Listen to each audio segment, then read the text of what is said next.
It is almost 1 o'clock in the morning. The Detroit Tigers just lost 10-0, shut out for the 19th time this season, and yet I am still here today on Locked On Tigers. You are Locked On Tigers, your daily Detroit Tigers podcast. Part of the Locked On Podcast Network, your team every day.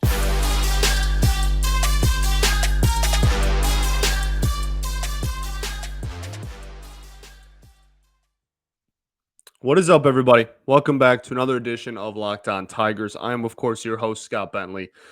Today is Tuesday, September 6th, 2022. Thank you for making Locked On Tigers your first listen every single day. We're free and available wherever you get your podcast, including YouTube, of course. Man. It is very late, and I am unbelievably tired, and I am unbelievably demoralized. I am unbelievably drained, and I am unbelievably out of emotion to provide to this baseball team that has provided this city, this fan base, and me very little this summer. I Look, I'm not just trying to like show up here and be like super negative and sad and like I know a lot of people listen to me on their way to work and like I don't want to ruin anybody's day, but you know if you've been listening to me to start off your day this late in the season, this one probably isn't the straw that's going to break the camel's back on ruining your day in the morning. I think the Tigers do that themselves. I think the Tigers are what is ruining your day. I try not to be negative just for the sake of being negative. Um, but I mean, that was remarkable in the worst possible connotation. And you know the crazy thing is that we're gonna see and hear about Cody Clemens striking out Shohei Ohtani like every single day for the next week on the broadcast, and at the end of the season, that somebody's gonna make like a greatest moments mashup, and it's gonna be on there. And like, look, it's a cool moment, and like I have been begging for this team to give me anything positive and like cool and fun. That's why I want a Javi Baez versus Amir Garrett matchup so bad, just because I want something. Give me an ounce of something this season.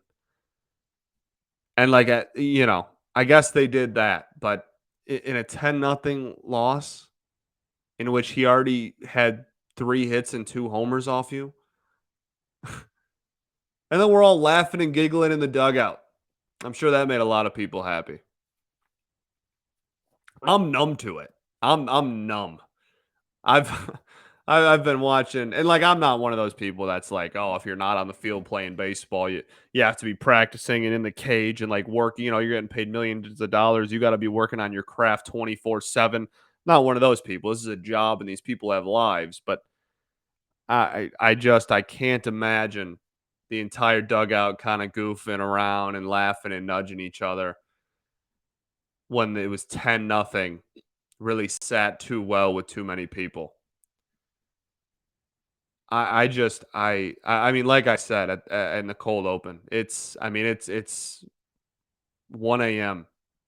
and I gotta edit this and I gotta input, the ads in this that you hear, and then I gotta upload it and I gotta write descriptions and I gotta put all the tags in,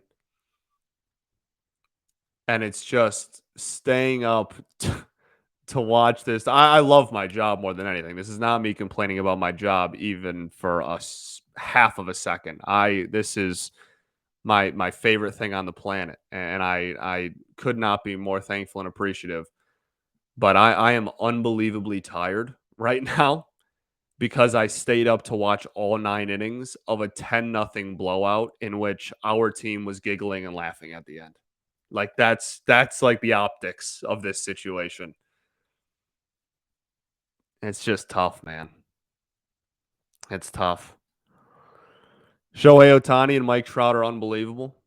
I know this Angels team gets clowned on all the time. And I don't even remember the dude's name, but like that made up name of the guy in the 20s of like whatever that tweet. Um, I I I really I think the Angels are a lot closer to being good than people realize, and maybe that'll like I said, this is like one of the most clowned on organizations in the sport is the Angels because they have the two best players probably in the sport, and are gonna be in the mid 90s in losses this season. But those two guys are unbelievable talents, and when you go up against the Detroit Tigers, unbelievable talents are going to prevail. It's fun to watch them, honestly. Like that's like half of the half might be a little dramatic, but that's like a pretty large reason to even watch the Tigers at this point. We're being completely honest. Is like like when the Mariners came into town, like we get to see Julio. Oh, we go to the West Coast. Oh, we get to see Ohtani and Trout. Like that's for some people, that's like the only reason to turn on the TV is like if we play someone cool and like good and like a big name. I mean, this is our 19th shutout. 19. That is according to Jason Beck of MLB.com, the Tigers beat writer for MLB.com. That is the 19th time the Tigers have been shut out this season, the most by any Tigers team since 1976, and tied with the 2014 Mariners for the most by any AL team in the last 40 years. 40 years ago was 1982. That's what a product. What a product that we've come out here and watched every night. And we got two left out over there in Anaheim. Got 2 games left that we're going to be up until late into the night, and hopefully they give you a little more. And look, like I'm sure when I wake up in the morning, I'm going to be feeling a lot better and everything, and um, not going to be not in this mindset right after I get my 8 hours right. But I mean, golly, I I don't think I'm gonna regret feeling like this. I don't think I'm gonna feel like I was in the wrong to feel these things. We will talk about the game. I don't. I'm not just gonna complain for half an hour. We are gonna talk about the game. We are gonna break down the actual game. But this, I mean, this is just we've gotten into a point where this is unbelievable. And look, like as I'm recording this, people are tweeting out like, "Oh, he struck out Otani, and like him and his dad both struck out like rookie of the years, and or like whatever." And like he's only this many strikeouts behind his dad now, and it's gonna be this huge like marketing like campaign that like people are gonna talk about. It's gonna drive me insane because we lost the game 10-0. Oh, all right. Let's get into the actual game itself. We'll pick it up a little bit. Try to talk, yeah, positive viewpoints in a 10-0 game for sure, Scott. Those definitely exist. We are going to break down the game. I can't promise that I'm going to be able to twist it into like a super positive light, but we will talk about the game. We will break down the performances. First, though, I do get to tell you about something positive. We get to talk about Built Bars. It's been a while since we've talked about our friend over at Built Bars. And if you haven't tried the Built Bar Puffs yet, you are truly depriving yourself of one of life's greatest joys. And guess what? There's a new flavor. The delicious, indulgent cookie dough covered in chocolate. That's right. Built has done it again. Let me introduce you to your new favorite. Cookie dough chunk puffs have a light and chewy texture, real cookie dough chunks, and of course, they're covered in 100% real chocolate. All the joys of eating cookie dough without the hassle of making it. Plus, it's healthy for you. Cookie dough chunk puffs are only 160 calories, and they have a whopping 15 grams of protein in them. So run to build.com to snag a box for you or the family. It will be perfect treat. or you can find a really good hiding place and just kind of hoard them all to yourself. That's what I do. Like all Built Bars, the new cookie dough chunk puff is covered in 100% real chocolate. It's healthy and tasty. So go to built.com right now. Use promo code LOCKED15 for 15% off of your order. That's promo code LOCKED15 for 15% off at built.com.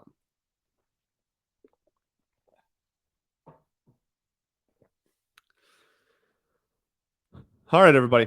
Welcome back here. Segment 2 of Locked On Tigers. I'm, of course, your host, Scott Bentley. Thank you for making us your first listen every single day, free and available wherever you get your podcast.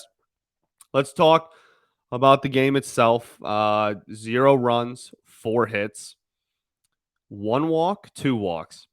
I am going to find a positive in this offense. I'm going to be completely honest with you. I'm not saying that it's going to mean anything. I'm not saying that he's going to turn it around and everything's going to be great the rest of the year. I'm not proclaiming anything about his future because I know anytime I say anything good about him, people just go, well, he sucks and he's not going to be any good.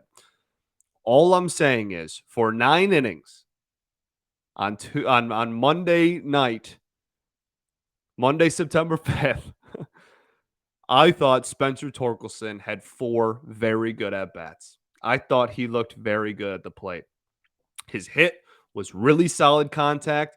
His outs were really solid contact. And he drew a walk that he had really solid contact in the foul ball in that he just pulled a little bit too much and then took 4 pitches. The walk rate has never been the problem. He's been taking pitches all season, even when he was struggling. But I thought he literally looked different. And again, I'm not saying he'll be able to maintain it. We'll see. I'm done proclaiming about futures after one performance. I never did that, but I'm done proclaiming futures. I'm done saying like, oh, like somebody's going to turn it around. I've done. I've been bamboozled way too many times this season. I'm not doing it anymore. I'm so over that. I'm not saying anything about that. But in this game, I thought his at-bats, all 4, were very, very solid. I thought his swing looked a lot more aggressive. I thought he was attacking a lot more than he ever did in his first stint in the majors. I was very honestly impressed. I thought he looked really solid. So hopefully he can continue looking like that and continue impressing me for the last month of the season. I want him to play every single day. I don't need Harold Castro at first base anymore. I'm sorry. I don't. I know that he's the best hitter on the team. That's really sad. It shouldn't be the case. That's why you're one of the worst offenses of all time. He can play 7 positions. He doesn't play first base well. He doesn't play any position very well. To be honest with you, I love Harold. I think he's a fantastic utility player in this league. He should not be every day at any position. He should be the go-to backup at all 7 positions. I just like I'm tired of it. I don't need that anymore. And like Torque could go hit 100 the rest of the year, and I could say, "Oh, you're going to get tired of that." Sure, but at least like Torkelson is supposed to be part of this long-term plan. We used the number 1 overall pick on him. I would like him to get at bats so we can at least see if he's improving or not. I don't need Harold Castro to get at bats every day at first base. Definitely. I really don't. So I was impressed by him. That's pretty much where the list ends. Riley Green doesn't get a hit, does draw a walk. Javi Baez, 3 just unbelievably uncompetitive at bats. I mean, my gosh, I was blown away. Like, I mean, it was truly unreal how uncompetitive his at bats were, and how just he was just flicking the wrists, just throw. I almost just dropped an F-bomb. That was really close. Just freaking swinging through anything in the dirt. It didn't matter. Change ups that were bouncing on home plate, just letting it rip. Just unbelievably uncompetitive at bats. Harold Castro got a hit. Sure. Torque, we already talked about. Carpenter, 3 balls in play, but all 3 outs. Ryan Kreidler, I mean, I guess for whatever it's worth, his at bats were not like the worst on the team. That's where we're at. That's where we're at, ladies and gents. We are at a point where it is a positive for me to look at you and go, you didn't look absolutely overmatched and like you didn't even show up to work today. Like Ryan Kreidler went 0 for 3 with a strikeout, but he didn't look the worst. So, like, I guess that's fine. I'm so demoralized. These games really do just ugh, like any 10-0 game sucks. And Cody Clemens, it feels like is pitching once a week. I mean, oh man. Victor Reyes with a knock.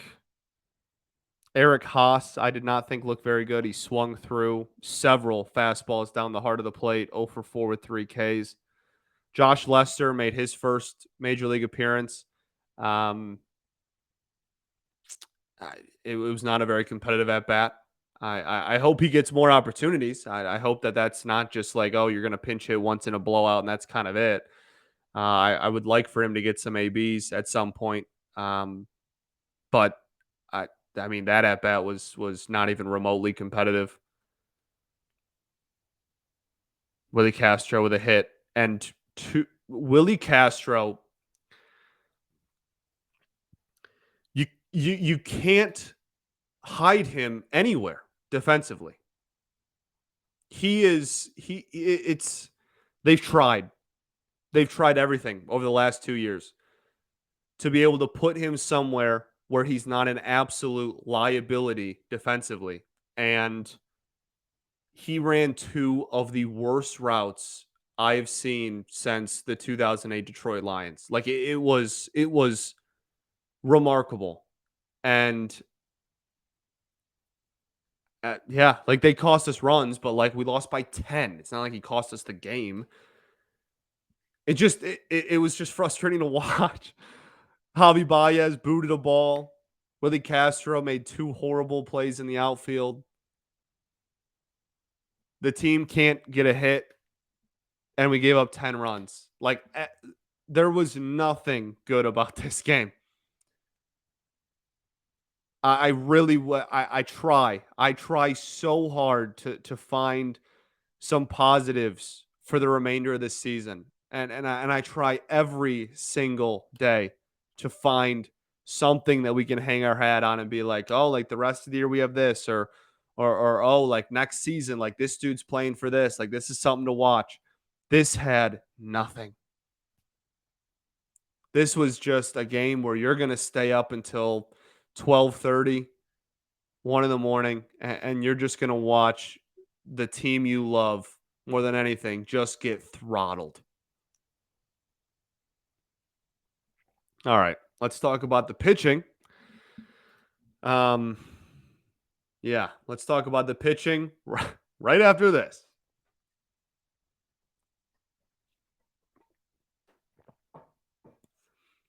All right, everybody, welcome back. Third and final segment here of Locked On Tigers. I really do appreciate y'all. I really do. And if you're a first time listener, I promise I'm not promise I'm not usually like this. At least I hope I'm not. But this is a rough one. This is a really, really rough one. Tyler Alexander started this game. He went 4 1/3, 10 hits, 7 runs, 6 of them earned, no walks, and 2 Ks. I mean, we can break down why he struggled. Nothing worked. None of his pitches had good movement. I thought his cutter was unbelievably flat. It was basically a four-seam fastball. Um, the four-seam fastball also wasn't very effective at all. Did not really fool anybody and was made contact with almost every time it was thrown, whether it was a foul or in play. The changeup was not very effective. The slider was absolutely crushed every time he threw it. Literally every time every time it was made contact with, it was demolished. He had 5 whiffs in 4 innings total. and no command really for anything. No bite on anything. Like people were going out and going fishing, and like he would kind of fool them a little bit sometimes, but they would just go fishing out of the strike zone and still hit it, 88, 90 miles an hour to right field or center field and get a base hit out of it still. I mean, it was nothing worked. And the defense did him zero favors. Absolutely. Especially in the fourth inning. But um that's not like the defense was the reason he struggled in this one either. Everybody was terrible. So that's just how it is. Um, he has a 5.23 ERA now on the season. CSW percentage was 22%. Average exit velocity just under 90. Really not like as bad as it could have been, but he had several balls hit over 110 miles an hour. So, and quite a few hit over 100. So, yeah, just not a very effective outing. Not really too much else to say. Um, I'm trying to think if there is anything else to say on him. I don't think so. It was really a bad outing, and that was painfully obvious. Yeah, didn't hit spots, didn't have movement, just all around, nothing really worked for him. And there is some I want to say. There's like this thing where there's a group of Tigers fans that I have noticed. Um, whether it's in the comments of my episodes or just like people talking on Twitter or people whatever talking on the radio, people talking at the ball game. So I've noticed it quite a few times where people uh, have this what I believe is a misconception that AJ Hinch leaves starters in too long, and I disagree with that. And I'm not saying that Tyler Alexander should have been was doing well enough to go 4 1/3, but we've talked about it a million times on this show. And if you're a reoccurring listener, you know what I'm about to say. You need somebody to give you innings. If you pulled Cody Clemens has pitched like 87 times this year. If you actually pulled everybody the second that they showed signs of wariness, I'm sure AJ would have liked to have pulled Tyler after the first inning. He had a 30 pitch first or whatever. I'm sure he knew the night was going to be a long one, but you need innings because you just used like 8 people yesterday out of your bullpen. And now it's today, and you can't afford. You literally cannot afford to just go and have everybody pitch again for the second day in a row. It's a really everything is frustrating to me right now because I'm very tired and just had to watch that product for 3 hours. But it's a very frustrating, what I believe to be a common, like relatively common, I guess, misconception amongst it because I wholeheartedly disagree with it, and I don't think that it's true at all. And I think that he and I'm not saying that Hinch has been a perfect manager this year. I know that um, I I tend to, I guess, give him a little bit more leash than some other people have, but I still think he's a very talented and very good manager, and I'm still glad that he was the hire last year. But I don't think he's been a perfect manager this season. I think there's a lot of things that I disagree with on, and then I usually talk about them on the show when they happen. But that is one thing that I wholeheartedly do not subscribe to. I completely disagree with it. You have to get innings out of someone. Like I said, even with him leaving some starters in longer than he should have, which I don't think is longer than he should have, but longer than they were effective. Cody Clemens still is appearing once a week. Harold Castro has appeared several times this season. Like that, you have to get innings out of someone. You can't just burn through your bullpen all the time. It's impossible. You're going to be worse than you already are. Somebody has to pitch. Believe it or not, we can't just do a position player every single game. All right. I think I got my point across. Hopefully that made sense. Hopefully I'm just like speaking English. I don't know. I'm in like a tired haze. I don't even know if I'm speaking the English language right now. Um, Garrett Hill pitched in this one inning, 3 hits, 2 earned runs, 1 walk, 1 K. He was not very effective either. The command was not very great, and same kind of story. The stuff was pretty flat. And look, even when Garrett Hill was starting and like put together a couple of decent outings, I mean, we talked about on the show, like this is a guy who his fastball command was good enough in a couple of outings to kind of get him over the bump and over the edge. But as a whole, he needs a swing and miss pitch. He like pretty desperately, if he wants to take the next step at the major league level, needs a pitch he can go to and get swings and misses on. And he does not have that right now. And that is certainly, and development is a thing. He could get that and he could be very effective, but that is definitely his next step in development. And tonight he didn't have it. I'm not breaking down Cody Clemens' pitching performance. He struck out Ohtani. Woohoo, cool. We're going to hear about it every day for the next month.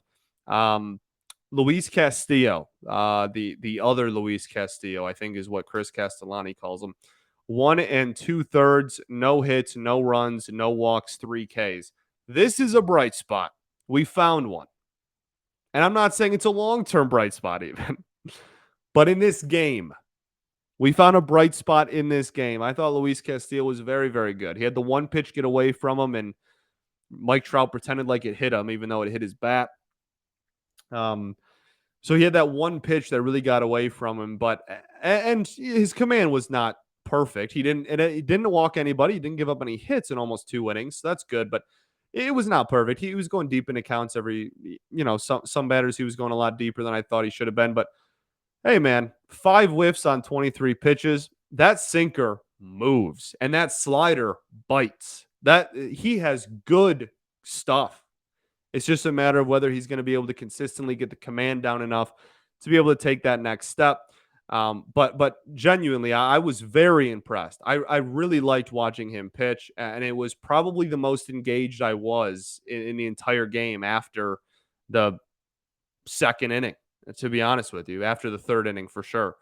So I really, really liked what I saw from him. Like I said, some command stuff to work on, but was kind of in a situation tonight where even though his command wasn't absolutely stellar, his stuff was so good that kind of Alex Langed it. Like stuff was just so good that even though he wasn't hitting his spots like he wanted to, still kind of owned people. So I really liked what I saw. 0 ERA on the season still. So really liked what I saw out of him. Again, now that he's back in the majors. The only other thing I want to talk about, we're done with this game. I'm done. It's over with. See ya. Never talking about it again. Only other thing that is noteworthy, well, actually 2 things, because I didn't talk about it over the weekend and I wanted to. And I don't know if I forgot or just like busy show on Friday. Austin Meadows, 60-day IL, cited a lot of mental health reasons. I hope he gets the help that he needs. I end every show with going to therapy's dope, right? Like I'm very much a mental health advocate.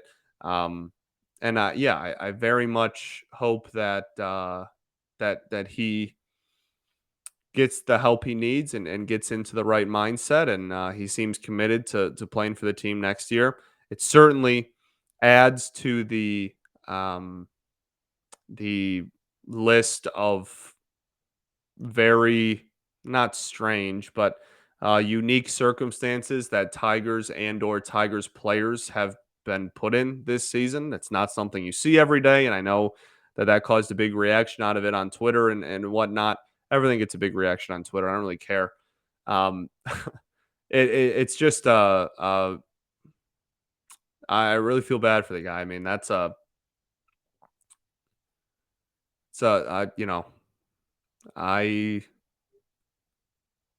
I have very much been there. Sorry, I got all stuttery and whatnot, but that